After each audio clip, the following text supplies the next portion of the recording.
છે જ્યાં બગીચો આજકાલ બાવળિયો બાગ તરીકે ઓળખાય છે।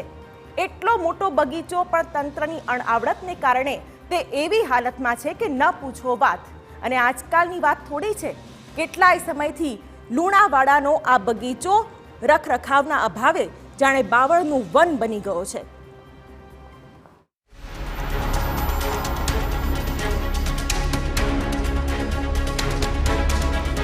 આ બે દ્રશ્યો જોઈને જ તમને ખ્યાલ આવી જશે કે આખો મુદ્દો શું છે। બે દ્રશ્યોમાં એક બાજુ લોકોની અપેક્ષા મુજબનો બગીચો છે તો બીજી તરફ મહીસાગરના લુણાવાડાની જનતાના ભાગ્યમાં લખાયેલો દરકોલી તળાવ પાસે બનેલો આ બગીચો છે, જેને બગીચો કહેવો કે નહીં એ મોટો પ્રશ્ન છે।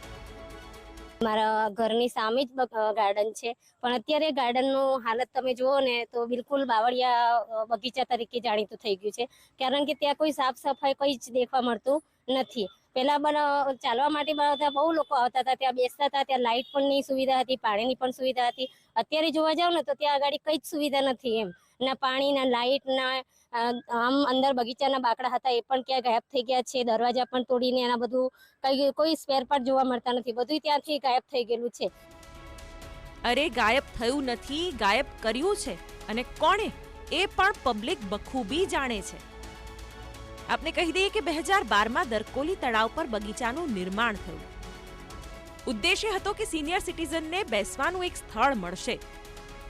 તેમાં આધુનિક લાઇટો, બાંકડાઓ, પેવર બ્લોકનો વોકિંગ ટ્રેક, ધોલપુરી પથ્થરની આકર્ષક ડિઝાઇન આ બધું જ હતું, પરંતુ આ બધું બાવળિયાઓની નીચે ઢંકાઈ ગયું છે।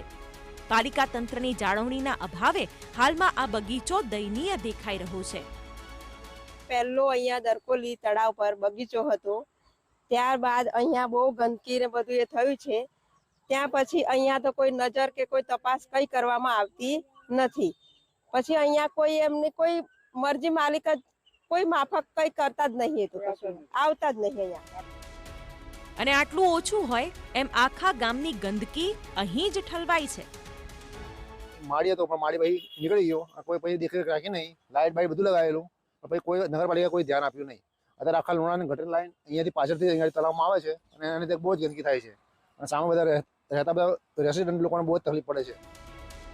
સિનિયર સિટીઝનો આરામથી બેસે, બાળકો રમે અને રમણીય વાતાવરણમાં બગીચાનો આનંદ માણે, એથી વિશેષ બીજું શું જોઈએ?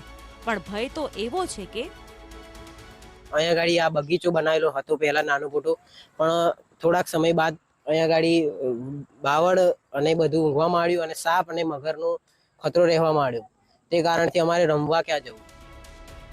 લુણાવાડા નગરપાલિકાને જો આ સંભળાતું હોય અને આ બાવળિયાઓનું સામ્રાજ્ય દેખાતું હોય તો સારું છે, નહીંતર સ્થિતિ દિવસે ને દિવસે વધારે બગડવાની છે। મુખ્ય રસ્તો અહીંથી જ પસાર થાય છે, ત્યારે કોઈ ડરાવની ફિલ્મની યાદ અપાવે તેવો આ બગીચો લુણાવાડાની રોનકને પણ ઝાંખી પાડે છે। અને આ આખી બાબત માટે જવાબદાર છે એમને સવાલ કર્યો તો શું જાણવા મળ્યું એ પણ સાંભળો। જે અત્યારે જે બગીચો છે દરકોલી તળાવ પર, આપણે એને છે ને 5 દરકોલી તળાવ અને બગીચો એનું આપણે ટીએસ ટેન્ડર કરીને આપણે 5 વખત ટેન્ડર આપ્યું છે નવેસરથી બનાવવા માટે, અત્યાર સુધી કોઈ એજન્સી આવી નથી, જૂના રેટ પ્રમાણે છે। એટલે નવેસરથી આપણે એનું એસ્ટિમેટ બનાવીને સરકારમાં મોકલી 6 કરોડનો પ્રોજેક્ટ મૂક્યો છે, આપણે તળાવ સાથે બગીચો બનાવવાનો છે આપણે। લો બોલો, 6 કરોડની ગ્રાન્ટ પણ મંજૂર છે, પણ એજન્સી નથી મળતી, અને પાછા અધિકારી શ્રી તળાવ સાથે બગીચાના વિકાસના ગપગોળા તો હાંકી નથી રહ્યા ને, કારણ કે વાત ક્યાંક પચતી તો નથી। જો કે હવે લુણાવાડાની જનતા ઠાલા આશ્વાસનોને સારી પેઠે સમજી ગઈ છે, અને તેમને મળતા આવા ગોખણિયા જવાબો હવે નથી જોઈતા, હવે તો નક્કર કામગીરી જોઈએ એ જ ફિકર। મહીસાગરથી આશીષ ઠાકર સાથે બ્યુરો રિપોર્ટ, TV9।